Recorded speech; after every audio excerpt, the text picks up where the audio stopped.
Hi, everyone. I'm Dr. Frieling, And I am Jessica Christy. and we are here to have an unfiltered, unscripted, amazing conversation today.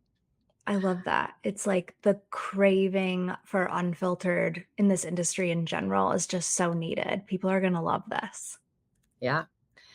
And we're going to get into it. We're going to talk business strategy, growth, education, things that people want to know about. And they want to know the real deal, not, oh, Mhm. go to this conference because it just is the glitz and the glam and the awards and the sequence, and nobody Yeah. cares. I think that that's something that actually, in my opinion, I've been trying to get conferences to see the beauty of and to see that that's what people want to show up for. Even the conferences that have that business track, the people that want to be the glitzy, glammy injectors, they're not going to those tracks. And that's truly the secret sauce of how to really become successful. Um, Mhm. I think it's cool the whole evolution of this idea of this podcast came to life because you and I were talking about a business concept. We were talking about EMR platforms, weighing the risks and the benefits of each and the pros and the cons. And we were just like, hey, get on the phone with each other and super community over competition, which not a lot of people are about. So we're talking on the phone and we're like, man, we really are taking this in so many great directions and we need to record this. So that's why we're sitting down today. Yeah. And there is so much to be said for truly picking up the phone and just connecting and talking to each other. Yeah. And it doesn't hurt to just try to call. If they don't answer, they don't answer, try again. But but really diving into the business, understanding what's worked for other people and just getting that information versus it's hard. It's hard to filter everything out when you go through the companies. And I think that's another thing I wanted to talk about today is education that's industry based Mhm. versus not industry based and what that means. Let's start with that actually. Yeah, what does that mean? As an injector, when you were learning, and now, what would you give? What recommendations and advice would you give to people when it comes to that? That's Distinguishing those such a two. good idea. I do think looking back, I'm so glad that there were those big conferences. I think that it gave me a really clear direction of where I wanted to go, like what I wanted to be like, what I wanted to focus on. It gave me the awareness that I do need to put a heavy emphasis on education. But then as I would either go back to those same conferences thinking like I was going to feel the same way I felt the first time, like that, deer in headlights and, all this glitz and glam. I would go back to the same conference thinking I was going to get so much out of it. And I was really left wanting more.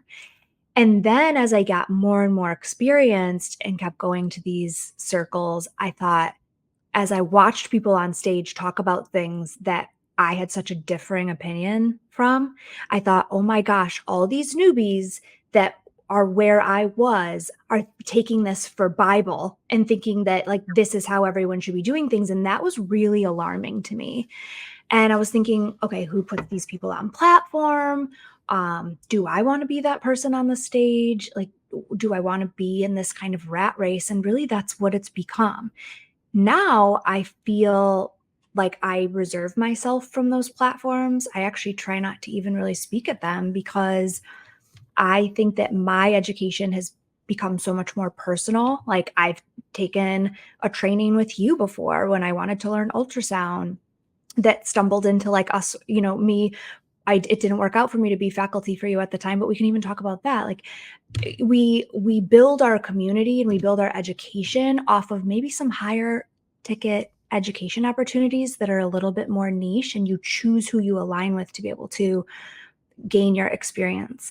And that's something that I think a lot of people aren't ready for. They're not ready to make that huge investment because a training with you was a lot more expensive than going to one of these aesthetic conferences. But how much more value did I get, and how much did that really change my practice? A lot. It taught me ultrasound. What about Yeah, and you? I'll go back. So I think I totally agree with you at the beginning. It's really great to just understand the landscape. You want to understand what you're dealing with. And it depends on, are you looking to own a practice or are you going to work in a practice, right? And what your goals are. But the way things have now changed is you're dealing with a $1 billion industry that companies pay people to speak. Mhm. period. And so where do we draw the line? And I think what's starting to take everything over is, how can you really trust what you're hearing if they're sponsored and paid by a company? And it's happening all the time. And it's Mhm. not that you don't trust them. It's just that, what is their end game? Their end game is they want to create a relationship with you, right? But they want to sell their product. Everyone wants to sell their product. And so that's awesome. If you want to use Galderma, if you want to use Revance, wonderful. That education is limited because it Yes. can take you so far. And what I'm now really understanding is, everyone wants me to speak for their company and this and that. And I'm like, hold on a second. I want to give my unfiltered opinion. And I also want to bring education back to my team that's unique, Mhm. unfiltered, and unbiased. Yeah. And I think that's a huge thing. So when do you transition from getting those fundamental building blocks into now becoming more of an artist and not being jaded by the company? So that's the biggest thing. And I see it now so much, where people that you wouldn't even think would align with the company are speaking for them. I'm like, why Yeah. are you? I don't understand this Well, and it's behavior. crazy. We can see the misalignment, but again, these newbies can't. And it's really scary to think about the direction that it could take someone. And then before they know it, they're misaligned and having to go back to the drawing board. It's a lot of, and I get it. I totally agree with you. Companies have an agenda. There's great products, there's promotion behind that. We promote ourselves and what we're all about. But I think if we can support conferences that, like, I was just speaking at a conference recently where they didn't allow the vendors to sit in on the meetings because they don't want the influence of different people that are speaking to be impacted or kind of directed by those vendors and those strategic partnerships. Of course, Yeah. there were a couple of sponsored talks, but it's very clear that this is what we're talking about, this product. And, they have someone, of course, hopefully representing it that actually uses it. But like to your point, there's people who are speaking for companies that don't, they will then get off the stage and tell you and I don't even use that product. Totally different. Yeah. Or they'll go speak for a direct competitor. I mean, Yes. it's what is the end game here, and what is everybody's, selfish interest? Why are they Yeah. doing what they're doing?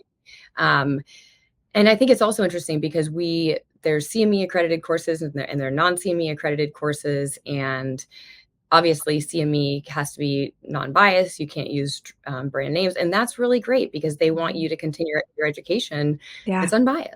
Yes, I And love so that. I just think it's happening. It's so in your face right now, more so than even last year. So that was my first thing. Um, Well, and the industry is booming so fast that where there's a booming industry and there's opportunity and there's market share, the money will follow. And so it didn't used to be like that for you and I. Like, you asked me when it kind of shifted. I don't know if my experience, like, I don't know what happened. Was it the chicken or the egg? Like, I don't know if my experience started to teach me, like, oh, this is wrong, or if the industry started to really stray and it started with good intentions, but then money came into it. And so Mhm. it's somewhere along the way. I think also I think everyone knows who you are, but you're a very unique provider in the medical aesthetic space because you have a dermatopathology background, which is so unique and so valuable, and skin so well. Like, tell me about because I don't even know this. How did you enter onto the scene, and then, like, where did you start speaking, and then where did this turn for you? It turned recently, actually. I feel that I was sucked into kind of the dark hole, the black Mhm. hole of conferences for a long time, and I was suffocating myself. But before that, I felt, when I started my business, dermatopathology was so esoteric and unique. Nobody knew what it was in Yes. aesthetics. I'm the only one still that's pathology trained. And I finally was able to get out of my own way when I thought that was a downfall. I wasn't the Yeah. core dermatologist, the core plastic surgeon. I was unique, but how do I use that for my, for educating others and to empower people and look at things a little bit differently? So that's when I started to speak. And my first lectures were on the histopathology of injectables. I'm doing one. I've cut way down on conferences, but one on the biostimulation, Love. the dermatopathology of biostimulation, going through the cells. We talk about fibroblasts, we talk about Mhm. extracellular matrix, we talk about hyaluronic acid, but do we really know what these things are? What is a macrophage? How do they all play a role?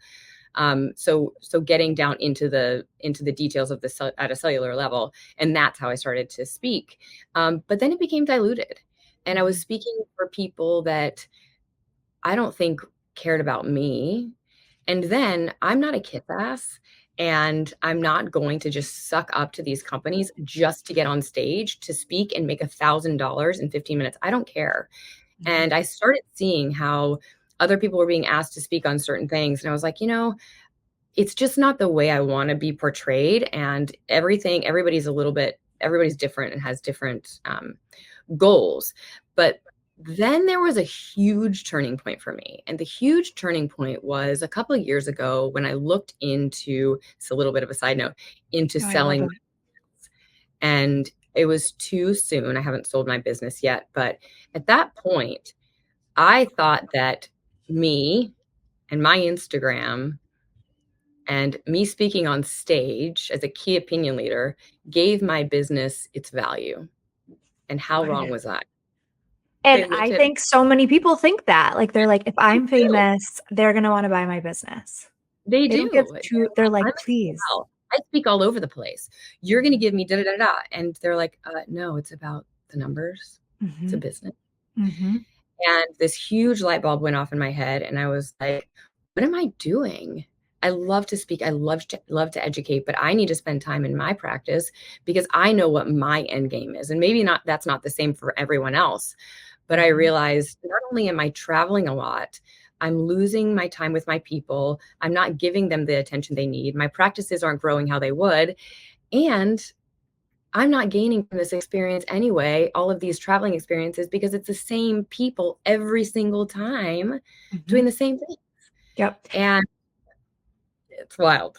I It's think wild. also, like, okay, people can look at it like, I'm gonna give you $1,000 to speak on stage for 15 minutes, but also, when you look at, okay, flying in on a Thursday, being there, like, okay, whatever, you get the value of listening to these other talks, like, that's valid if it's a good conference, but when you look at what that costs you to leave your practice, whether you're seeing patients or not, like truly being ingrained in your practice and running your goal detail on every goal that you have for that quarter or even the year, you're sacrificing so much that to me, it just stopped making sense. Like, my best time is served building my team and focusing on the 2 or 3 priorities that I have at the moment. And I filter everything I do, I filter through these 3 things.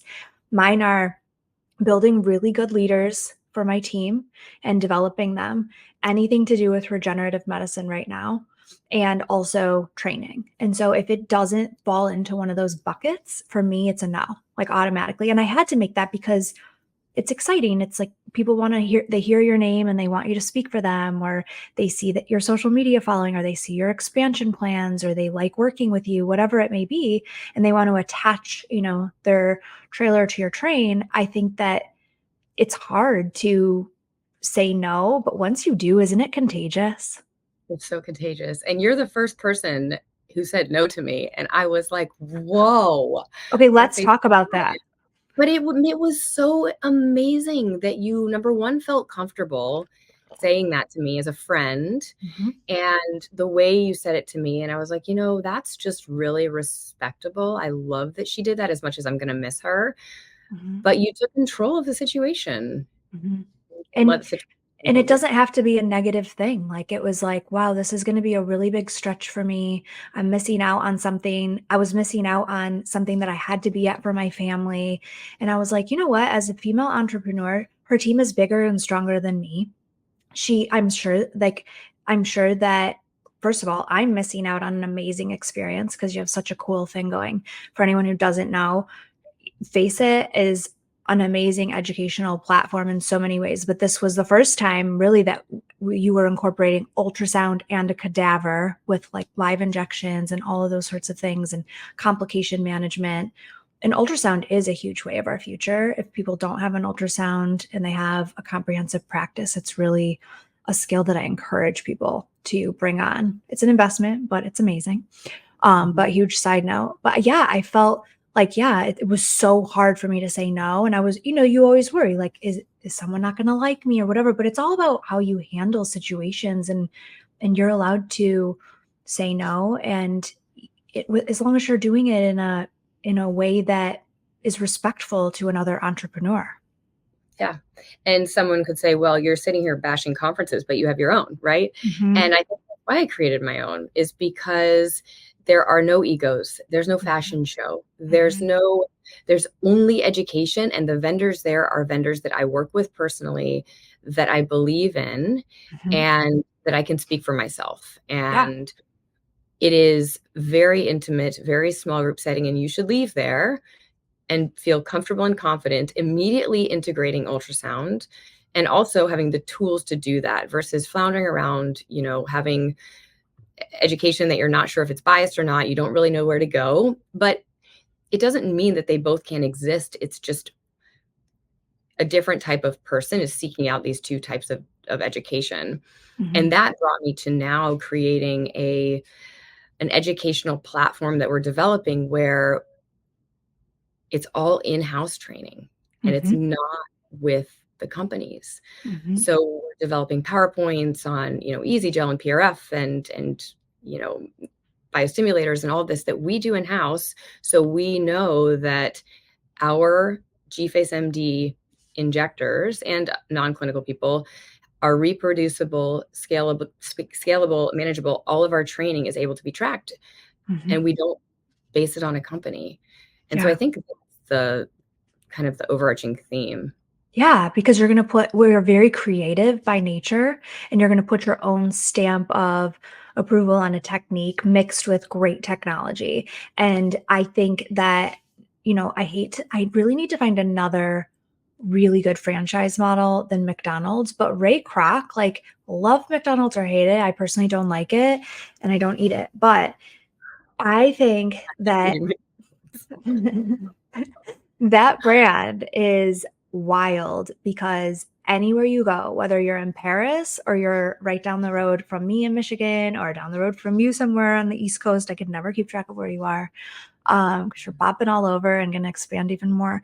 Any McDonald's you go to, you walk in and it's the same brand. And to that point, I think that that was something that really was pressed upon me in terms of expansion and scale. If every one of your injectors is doing a different technique, not to mention, everyone in the community, without standard and without protocol and without science evidence-based practice really behind what we're doing, then speaking just of our practices in terms of scalability, if the same patient's walking in and getting a different feel with different injectors, first of all, you have a vulnerability if that injector leaves and someone likes them, they don't like the other person. And second of all, it's just more congruent for a patient to feel really aligned or not aligned and decide to go somewhere else, which is also Yeah, okay. it's a disservice for all your providers because you're working under a brand. So in that situation where people are doing completely different things, it's almost like you have sub brands underneath a bigger brand, right? You're not controlling the situation. Your patients don't know what to expect with certain providers, and it's a disservice to your business as a whole. Yeah. And from a complication management perspective, from SOP perspective, and from just a credentialing standpoint. So we've all been talking about education and how do we have a national board exam or whatever it is, which is going to take forever to happen. But how can I do that internally right now? And that's why we decided to create this. And it'll be structured where it's yearly, recredentialing, there's quizzes, there's updates. So everyone is aligned and everyone knows the most up-to-date information. They have research articles, all of that. Yes. And hopefully it's something I'll be able to share, in the future with people. I think you were talking about it I really think it was you at a conference. Okay. So again, talking about a conference that I went to where it was a little tiny, small group where I think you said it, where you were like, I put a paper up on my computer, every Monday or whatever. Wasn't that you? And you were like, at some point, everyone should, like, I want everyone to go in and take a peek. And I was like super convicted, like, wow, I don't read enough papers. Like, unless someone's like, here's a new paper that I'm seeing on social media, or like, a company's giving me one, which again, could be totally biased. Learning the art of learning how to read published papers and medical journals is something that I don't think that I would bet that probably up to 90% of our injectors that are injecting in the country probably do not do. And that's, So I started this I mean, I have nothing idea. to base that off of, but I don't think that it's happening. Yeah. And it was the American Aesthetic Review. I can't even remember what, but I trademarked the name. It's an actual company. And it was going to be a national journal club. So every month or every quarter, we'd get people together. It would be like $5 a month or something, or not, it'd be free. And we critically analyze a paper. How do you look Mhm. at statistics? How do you see if there's bias? What company sponsored, et cetera, et cetera? What is the population size, the study size? Is this double blinded? Is it not? Is it retrospective? Is it prospective? All of these things that you have to be able to understand in order to take anything meaningful away from it. And then of course I got sidetracked, and then I was like, what if I started a podcast where I just read these articles out loud? So when Mhm. I'm driving, I want to listen to something, Yeah. but then like, Yes. there are articles or publications that have to be subscribed to and paid for. Could I get in trouble for that? And, copyright stuff. So Right. I didn't even think of that. I put it on the back burner, but I do think it's something that's needed. Maybe we Yeah. could talk.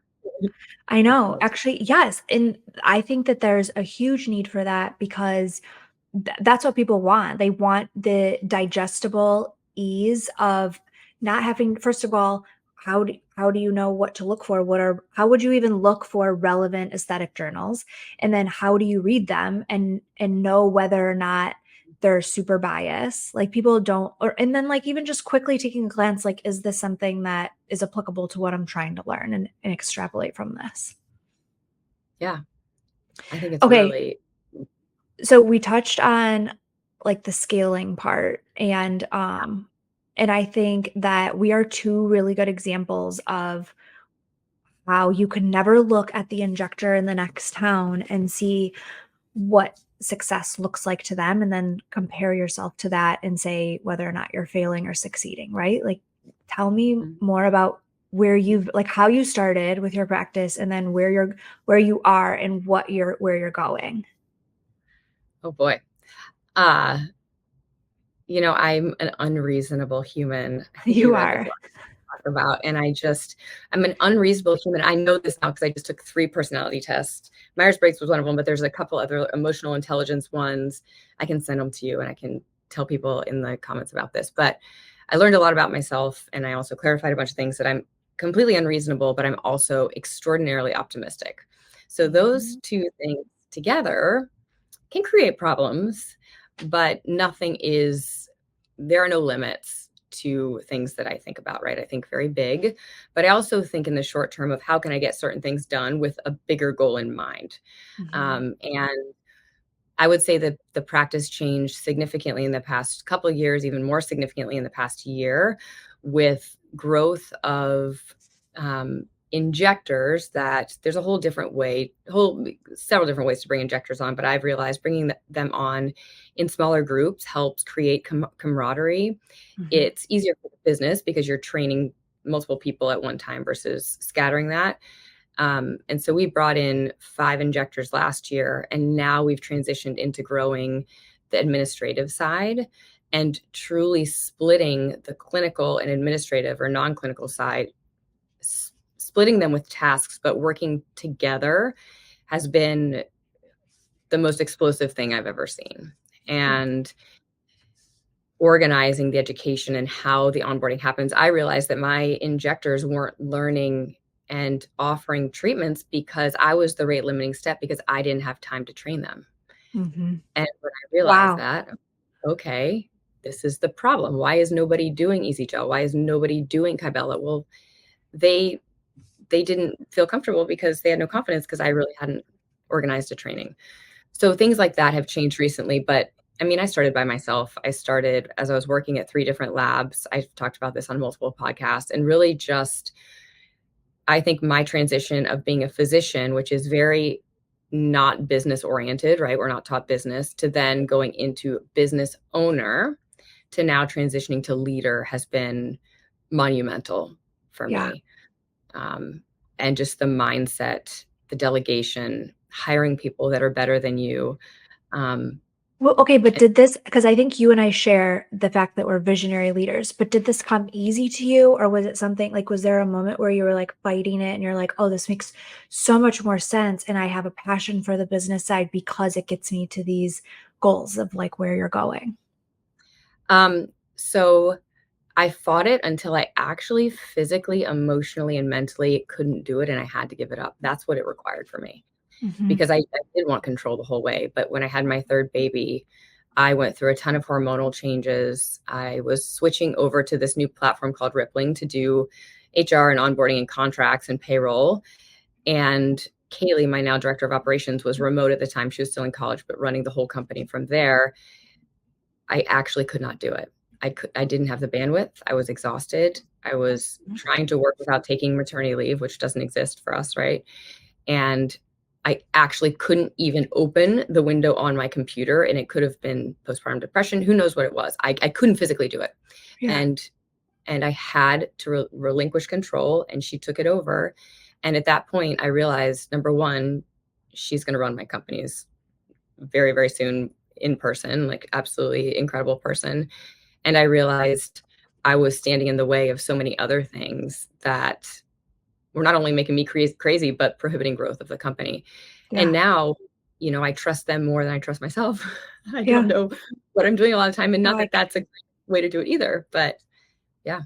I think that that is incredible because I mean, it's really, and I get to watch you a little bit more closely than maybe some people do. Like your mind works a million miles a minute. Like you're not only the person that is scaling all these operations and create, like you have a conference and you're scaling your team and you have your list of roles and responsibilities, and how everyone intricately works together is just so expansive and so brilliant. But then you also are the person who has like a swag for everything and like recognizes branding. And so the reality is, I think it's just like when moms look at other moms and they're like, how do they do it? I am a failure. Like I could never be like that. It's empowering the team behind you. And that's something that I had to really get real about too, is Yeah. Tell me your story, how delegating. you did that too, because you did the same thing with the skincare, Yeah. and your VIP boxes you gave to everyone were Yeah. beautiful. Yes, and that wasn't even my idea. And so that's the beauty is, okay, so I was a PA in derm. I had my second baby. I had my babies really close together, super exhausted, and my husband and I, for like we had just regular jobs, like, making ends meet, like had a really nice life. But I remember just feeling like going to work and showing up for who I was showing up for. I had expansive ideas. I always have. I've always been a reader and a visionary, but I didn't know it. And it just wasn't well received at all with where I was working, which is fine. And so that's on me. I made the decision to open up beauty culture, but it was really supposed to be like the tiniest little business, just me. And I brought this other esthetician with me. And and then it did what a lot of aesthetic practices do, just blew up. It's very easy for aesthetic practices to grow, but it's not easy for them to scale. And it takes probably either it probably just always has to take a life experience where you have to really go back to the drawing board to truly appreciate the fact that you have to scale in order to really turn it back on. And I think there's stages, like you can either be, you know, in a planning stage where you're opening, or you can be in that growth stage, or you can turn off the growth to scale. I think you do both at once. You're a unicorn. But then, but then, and it is great. I think people probably underestimate a lot of what it takes to stand in this role. It was a lot easier to show up as the practitioner, but the reality was I probably would have eventually gone under because I wasn't doing the small things that really add up incrementally to a true brand. Mhm. And there's so many aesthetic practices popping up on every corner. What really sets you apart, and why are you in this business, and why do you show up every day, and really where are you going? Like, so people don't know where they're going. They want to make a good living. They hear from their friend that they can make X amount per month. And that's really sometimes the motivating factor. And that's so wrong. So wrong. And I think both of us now that we have taken that time to scale, I think now we're like, wow, like you can see first of all, that you can't do it on your own. And the more like I feel we call them unique abilities in our practice. Like the more that I let people relish in their unique abilities and not worry about all the things, all the other stuff gets done. Plus they stand in their unique abilities and do even more and they are creative. And then I get to let go of the reins and let things just happen. And it's crazy now walking in and seeing the projects that are created without me at all. Yeah, it's so amazing. But I think the biggest hardship people have with scaling is, well, I'm the business owner, I'm the founder, I'm the primary revenue generator. How do I step back if I want to grow, but can't bring the money in, right? So there's this crazy, and I've had so many people reach out to me about how did you step back, which now I'm back in it again, right? So it's not like you have to just step back and never go back into it again, Right. but you have to just prepare yourself, right? So what's the worst that can happen? Well, okay, we don't generate enough revenue. Well, then I'll start seeing patients again. But it requires the leader or the business owner to step back to give space for the other injectors. It also requires handholding for a lot of patients on my end, right? To say, I want you to see these new providers. They're trained by me. They're incredible. You know, every patient's going to require a little bit of a trade, a little bit of a handoff, you know, differently. But that's a big deal. And then also, when it comes to scaling, I don't want to be the one that's grinding with the scaling, right? So you have to understand what you want. Everyone's like, well, how are you going to be in all these locations at one time? Well, that's not the goal.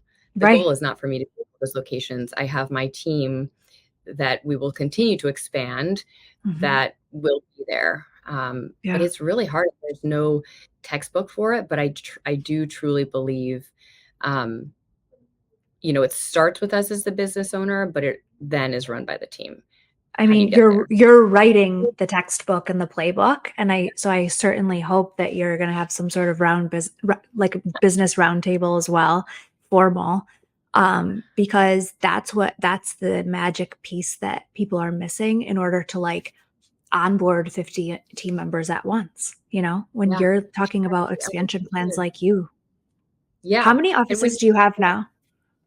I have two. We're starting the third one here shortly.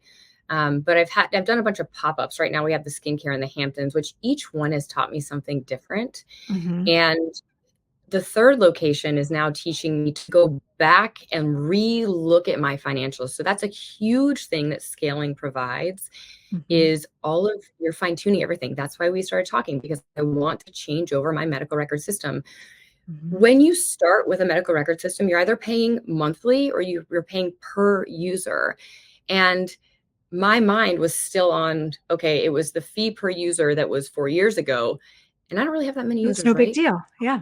Wrong, wrong, wrong. It's now hundreds of dollars per user per month, that when I open my third location and have 10 new users, I mean, it just makes absolutely no sense. Right. And so I'm spending now over $2,000 a month on my medical record system that then's only going to continue to go. But if you don't stop and look into your business at a certain point, you'll never know these things. And scaling provides that.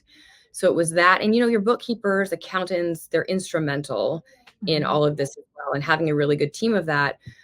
So looking into that, I've also not really ever paid for advertising, which is wild to me. And my first office was in a storefront. So where I am now in Wellesley, it's in a basement of a building. There's no outdoor signage. There's nothing. And I'm very proud of that, you know, that I was Yeah. able to go based on social media. But now we are investing in that advertising. We are investing in Google. Have an amazing team if you're ever interested in anybody that wants to know Ooh. this, between Google ads and then outsourcing phone systems that are Yes. 24 hours, and it's a team that answers calls so your phones don't ring in office, with phone trees, and then also Facebook and Instagram ads. They all talk to each other. It's just going to blow it up. I'm very That's excited. amazing. But That is it's taken amazing. 7 years, right, for me to Mhm. actually put the money into that. Because why? Because I want my team to get that attention and to get busy, not me. Yes. And so Well, it's that's huge. too like if your face is the brand and people only call and say, I want to see Dr. Freeling, then you basically have failed your scalability or your, you know, EBITDA. And you talk about like selling.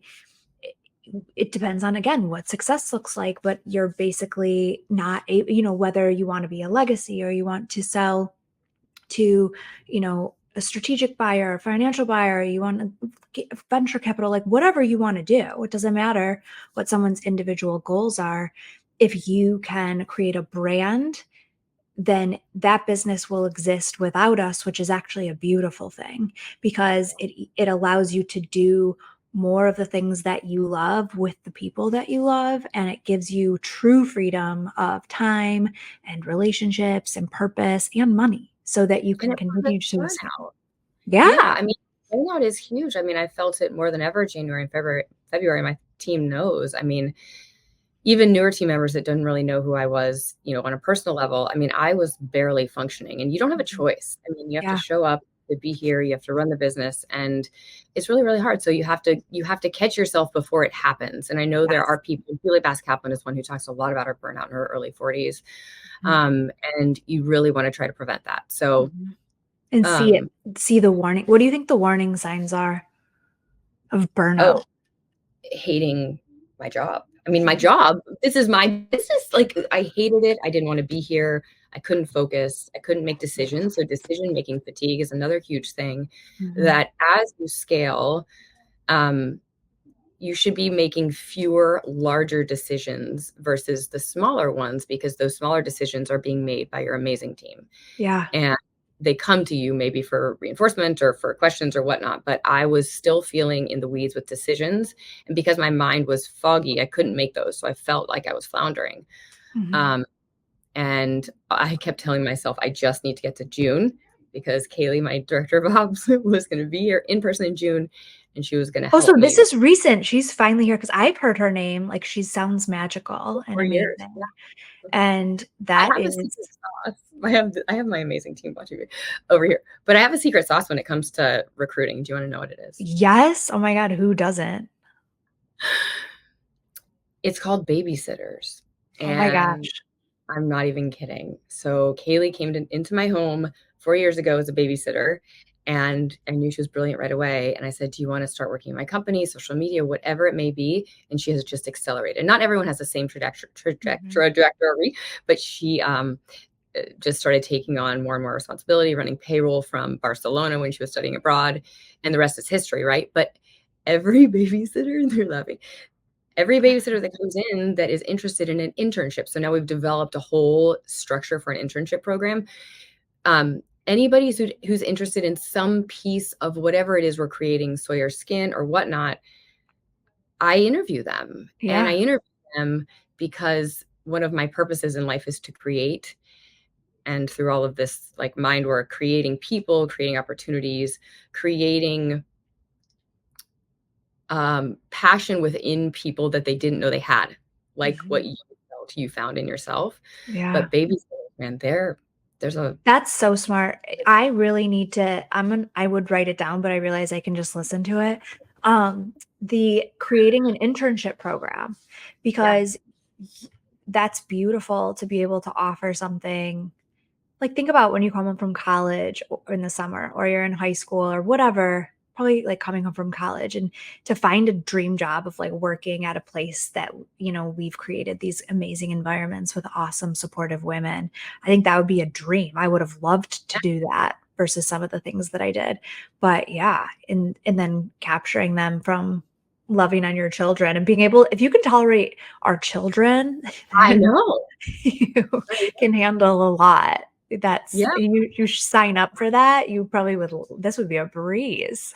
yeah. And I think there's something to be said for blind faithfulness. So Yeah. when you're in a company for a long period of time, you just kind of say, okay, this is the rule. I'm going to assume it's the rule and I'm not going to ask questions. But younger, fresher minds ask Mhm. questions.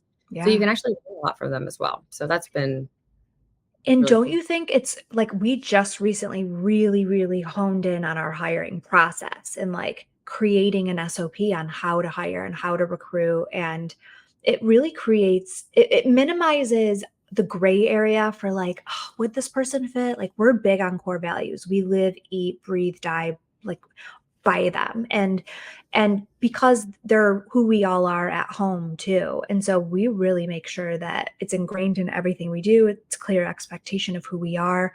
And so I'm big on like, if you don't know your core values, make sure that you have them. And then this person also wondering whether or not they're going to be a good fit on your team and happy there, because it doesn't do us any good to have someone that's not happy or not aligned on our team. They're like, yes, these people, like, this resonates, and it's this really soul connection, really clear soul connection from the beginning, you know? Yeah. But I think there's a fine line. I'm curious how you deal with this with, well, a couple of questions here. Yeah, Um, go for it. Friendship versus team members and having a group of women was Mhm, challenging me for me at the beginning. How did mhm. you kind of deal with that? Oh, okay, well, first of all, I did hire some of my friends, and that didn't go well. Like, there were people that were at my house on Christmas, or like came over to visit my babies when they were born, like really intricate friendships. And, sadly, sometimes people that see you in a certain stage when you begin, and then as you continue to grow, it's very uncomfortable for other people. And the reality is, it's none of my business how I make other people feel. It's my Mhm. business to seek out my path and my road for success, and to trot down it without worrying about how it affects other people, as long as I'm being respectful and kind. And so there's been massive betrayals that have happened in my office, where people were like, whatever, I can't speak to why people do what they do, but where they've completely picked up and moved down the street and started their own businesses. There's been people that I thought were really close friends who, just really had a lack of um, trust, and it all works out how it's supposed to. I don't hold anything against them, but I will say that I have really friendly boundaries with my team members. I'm not like, even my COO, she's been with me since day 1 almost, in Wow. inception, and she's like, I could consider her family. But there's always been a level of intense professionalism where we just don't cross over those boundaries. And I think that that could be a core value for people, is just that intense professionalism. But I've definitely made the mistake of getting too friendly with people before. And there's just certain things you don't talk about with your boss, you know? Yeah, and I think it makes everyone feel a little bit more comfortable when there's Mhm. boundaries. Like, you're And leading them, like, you're responsible for their livelihood, and they yep, want that boundary too. It's like a parent-child, like, you're not best friends with your kids either. right.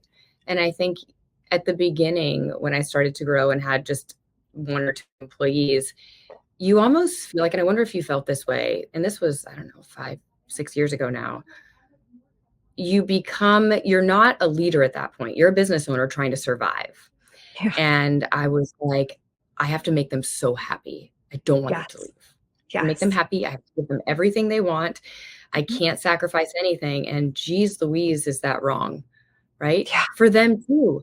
They want boundaries and they want rules and they want regulations and all these things so they can, perform in the best way. But as a business owner who's trying to figure it out, you don't know yet how to do all of these No. things. No. Now I think a huge shift has been there are no exceptions. I don't Mhm. care how you came into aesthetics and what degree you have, you are still coming into a company with no aesthetic experience, and Mhm. you don't get different pay because of your degree. It's a different field, it's a different animal Mhm. here, It is. and you're incentivized a different way. As even a couple years ago, I was like, should there be exceptions because of this and that in their background? No.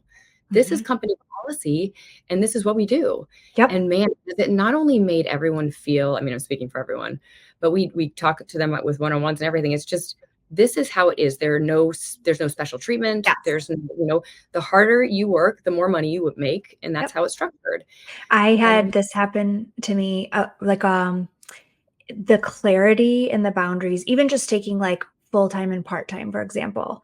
I used to not be as clear, and I used to negotiate people with people more, or let them come through the different tiers as they wanted to.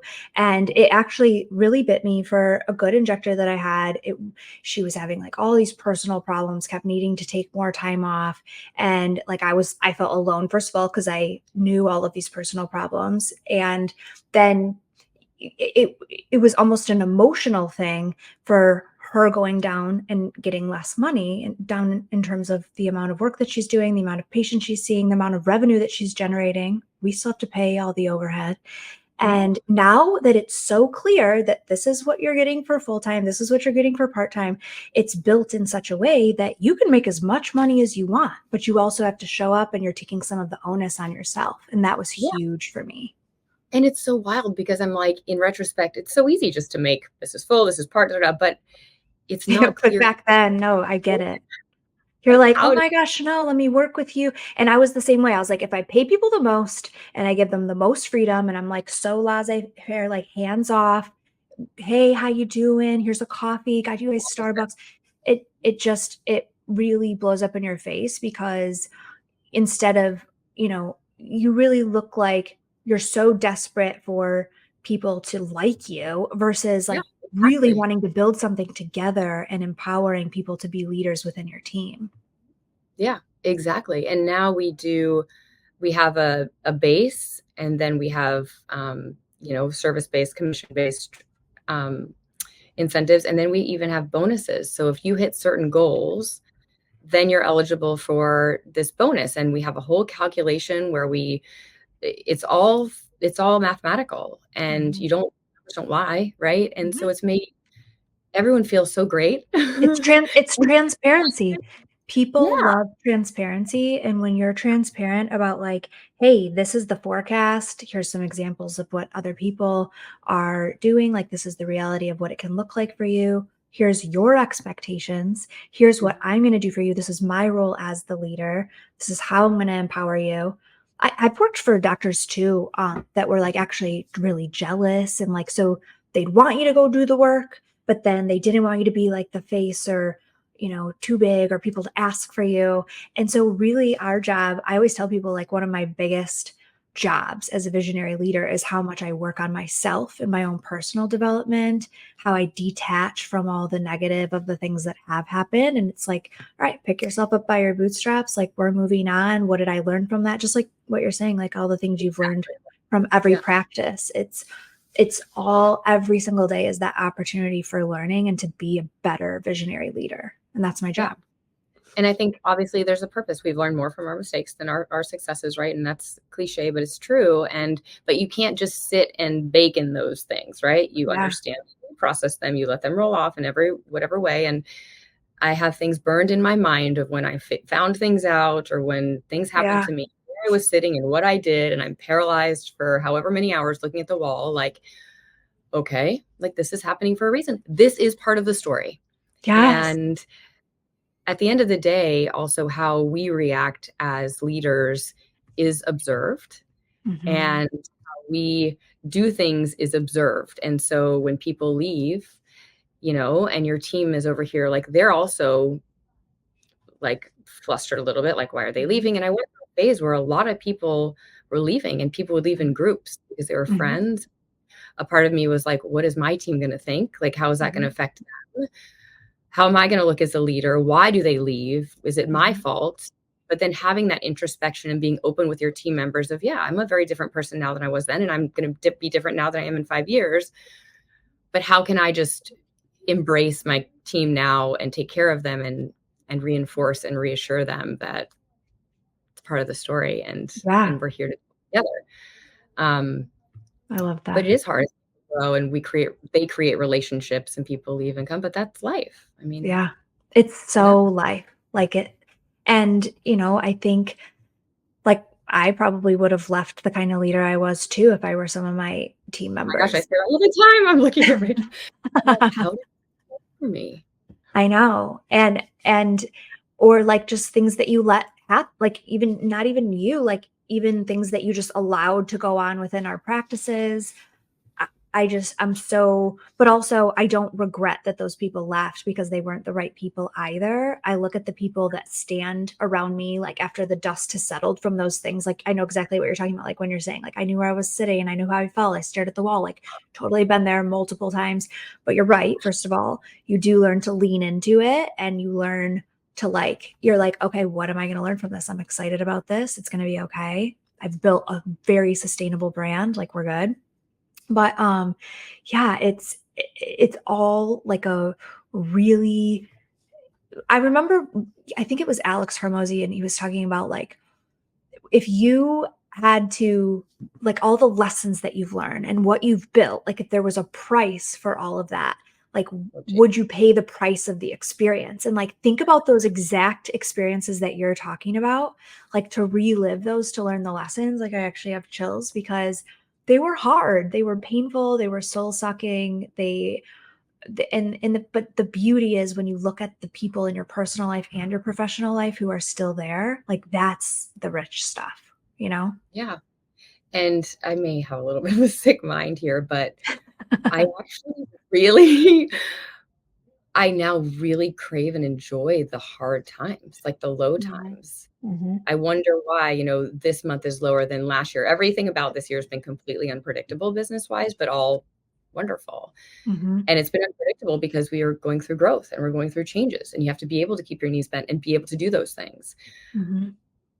But I love the lows because I know it's just then even more of an extreme high. Mhm. And those sacrifices are bringing me to a place of extreme excitement. So it's highs and lows, highs and lows.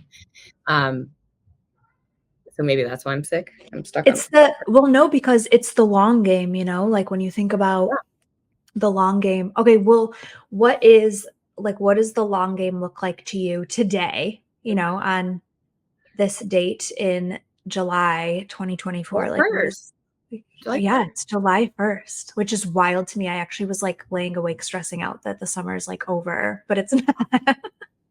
I feel like summer doesn't even start here till 4th of July weekend. I I know, don't know what it especially for you guys, it's like magical there on 4th of July. is. Yeah. Yeah, but what does your end game look like? Like your most successful story look like right now? And I'll answer it too. Oh gosh.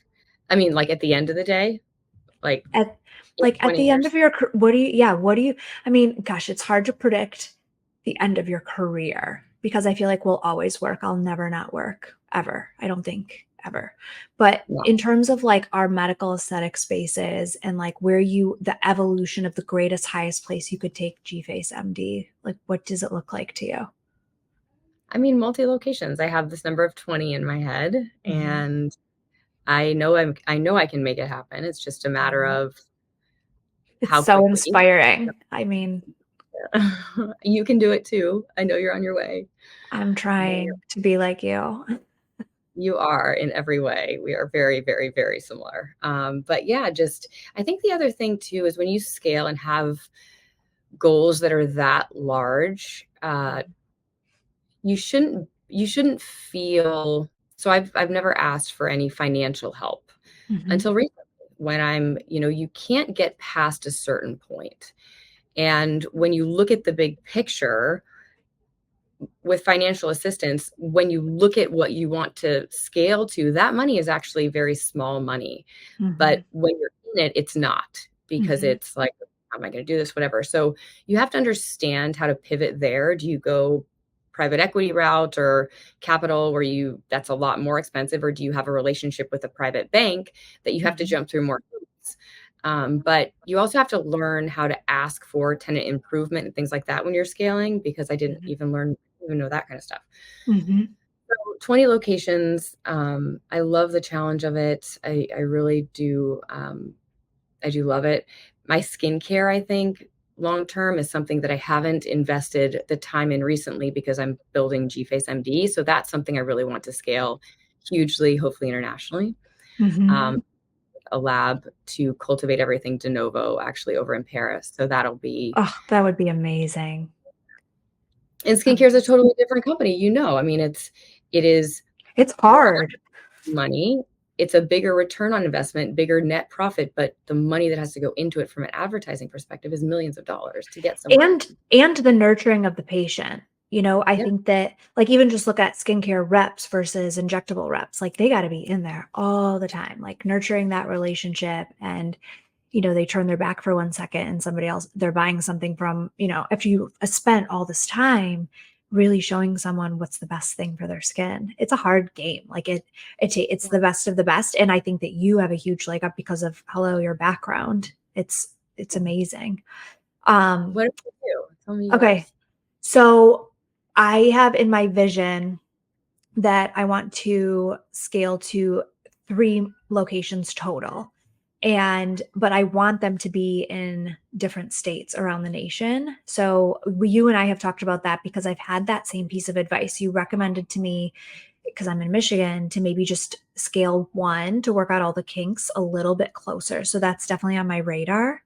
Um, Selfishly, it's like I want to put my practices in places that I also want to spend my time, because I know the reality to get those up and off the ground and running the way that I see the brand image, the way that I want to see the brand look. I know that I need to spend time there. Like I know it needs my soul. And so I think about, Florida, Texas, maybe like South Carolina, North Carolina, like those types of areas, because that southern warm feel just calls my name. So, but Totally. Michigan has my heart. It's always going to be home. I'll always have a home here. Um, but I think that part of the journey is things that we think are possible today, we didn't 10 years ago. And I think that the same is true for the future. I think you just have to dream without any sort of boundaries. Like that's a place that boundaries do not belong. Dream without boundaries, dream without any sort of reservations about what could be, because the more that you manifest and the more that you live intentionally with what you want your life to look like, it actually does. And I've proven that through journals. So I don't know why we get, in our own way sometimes. It's one foot in front of the other Yeah. every day. Yeah. Yeah, I agree. I mean, I think the other funny part about growth is that I then appreciate the small things so much more. So I Mhm. I was in the warehouse this morning at Sawyer breaking down boxes and putting away product, and people are like, you don't have to do that. I love doing it because I Yeah. like to remember what it used to be like a lot of the time, because Mhm. now again, decisions are bigger. They involve more money. They involve more people. They involve everything with my mind. And I like bringing it back to simplicity of like, wow, this is where it started. Yeah. Um, It's which so is really cool. fun. And what a gift to give to your children.